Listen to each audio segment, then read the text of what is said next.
नमस्कार और learn something new में आपका स्वागत है। अच्छा ज़रा सोचिए, हमारे हाथ में जो फ़ोन है, जिस गाड़ी में हम सफ़र करते हैं या घर में जो फ्रिज है, इनकी क्वालिटी के पीछे आखिर कौन है? इसके पीछे एक छिपा हुआ प्रोसेस काम करता है।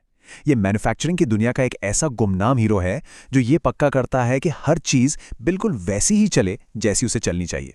तो आज हम इसी हीरो के बारे में जानेंगे।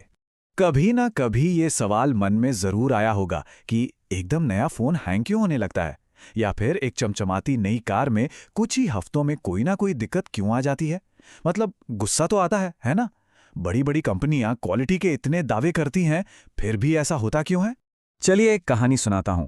कल्पना कीजिए, एक बहुत बड़ी कार कंपनी को अपनी 10 लाख गाड़ियां मार्केट से वापस बुलानी पड़ती हैं।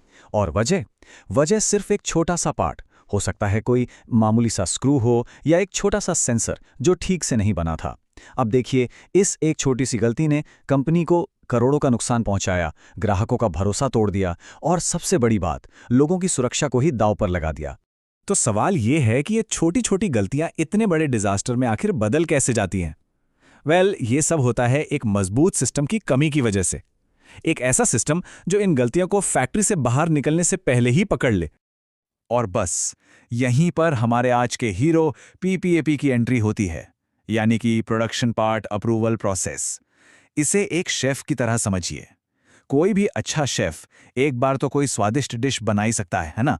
पर क्या वो वैसी ही डिश उसी स्वाद के साथ 1000 बार बना सकता है? पीपीएपी ठीक यही काम करता है। ये एक वादा है कि सप्लायर जो भी पार्ट बना रहा है, वो हर बार बिना किसी गलती के बिल्कुल परफेक्ट बनेगा। तो क्वालिटी का ये वादा ये निभाया कैसे जाता है? पीपीएपी असल में मैन्युफैक्चरिंग की दुनिया से अंदाजे के खेल को पूरी तरह खत्म कर देता है। चलिए अब जरा देखते हैं कि ये असल में काम कैसे करता है। अब ये बात बड़ी दिलचस्प है। पीपीएपी कोई ऐसा प्रोसेस नहीं है कि एक ही साइज सब पर फिट हो जाए। नहीं, इसके 5 अलग अलग लेवल होते हैं। अब सोचिए, एक कार के इंजन जैसे जरूरी पार्ट के लिए जो जांच पड़ताल होगी, वो एक छोटे से नट बोल्ट के लिए तो नहीं होगी, है ना? छोटे से स्क्रू के लिए शायद लेवल 1 ही काफी हो, जिसमें बस मेन डॉक्यूमेंट जमा करना होता है। लेकिन इंजन के लिए, उसके लिए तो लेवल 3 की जरूरत पड़ेगी, जहां हर छोटी बड़ी रिपोर्ट और सारा डेटा देना पड़ता है। या हो सकता है लेवल 5 की जरूरत पड़े, जिसमें ग्राहक खुद फैक्ट्री आकर एक एक चीज को जांचता है। ये सब इस बात पर निर्भर करता है कि वो पार्ट कितना जरूरी है। पीपीएपी प्रोसेस असल में कई जरूरी डॉक्यूमेंट्स या कह लें कि टूल्स का एक सेट है। ये सिर्फ कागज के टुकड़े नहीं हैं, बल्कि ये क्वालिटी पक्की करने के हथियार हैं। आइए इस टूलकिट के कुछ सबसे जरूरी हथियारों पर एक नजर डालते हैं। इस टूलकिट का सबसे पहला और सबसे जरूरी टूल है पार्ट सबमिशन वारंट, यानी पीएसडब्ल्यू। इसे पीपीएपी प्रोसेस का फाइनल रिपोर्ट कार्ड भी कह सकते हैं। ये एक पेज का एक डिक्लेरेशन है जिसमें सप्लायर ये कहता है कि हाँ, हमने सब कुछ चेक कर लिया है और ये पार्ट हर तरह से पास है।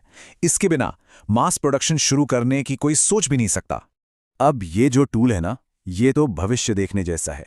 एफएमए यानी failure mode and effects analysis. इसे मैन्युफैक्चरिंग का भविष्यवक्ता कहना गलत नहीं होगा।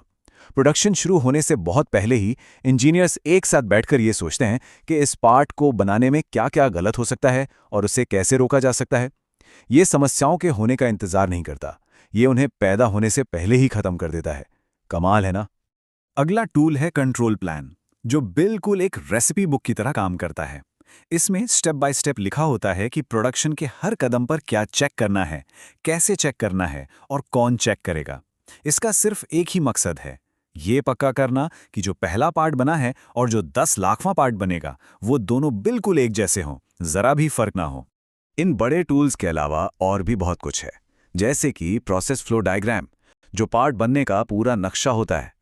फिर है मेजरमेंट सिस्टम एनालिसिस यानी एमएसए, जो ये पक्का करता है कि हमारा नापने वाला रूलर ही सही हो, मतलब जिन मशीनों से हम माप रहे हैं वे खुद ठीक से काम कर रही हैं। और फिर है स्टैटिस्टिकल प्रोसेस कंट्रोल एसपीसी, जो एक चौकीदार की तरह लगातार डेटा पर नजर रखता है। ये सब मिलकर क्वालिटी का एक ऐसा किला बनाते हैं जिसे भेदना नामुमकिन हो जाता है। तो इन सारे टूल्स और इस पूरे प्रोसेस का आखिर नतीजा क्या निकलता है? ये सिर्फ कागजी कार्रवाई से कहीं ज्यादा है। ये प्रोसेस को परफेक्शन में बदलने का एक सफर है। चलिए देखते हैं कि इसके असली फायदे क्या हैं। तो याद है वो 10 लाख कारों वाली कहानी? एक मजबूत पीपीएपी सिस्टम ठीक इसी चीज को रोकता है। खराब पार्ट्स बनना कम हो जाते हैं, ग्राहकों का भरोसा बढ़ता है और क्वालिटी का एक स्टैंडर्ड सेट हो जाता है। और सबसे बड़ी बात, कंपनियां रिकॉल जैसे करोड़ों के संकट से बच जाती हैं। तो कुल मिलाकर पीपीएपी सिर्फ कुछ फॉर्म भरने की प्रक्रिया नहीं है, ये क्वालिटी का एक वादा है। ये वो अदृश्य कवच है जो हम सबको खराब प्रोडक्ट से बचाता है। अगली बार जब भी कोई भरोसेमंद प्रोडक्ट इस्तेमाल करें तो एक पल के लिए उस गुमनाम हीरो पीपीएपी को जरूर याद कीजिएगा। और सोचिएगा, हमारी दुनिया में और कौन कौन से ऐसे छिपे हुए सिस्टम हैं जो हमारी सुरक्षा और हमारे भरोसे को बनाए रखते हैं। और ऐसी ही जानकारी भरी चर्चाओं के लिए सब्सक्राइब करें और लाइक करना ना भूलें।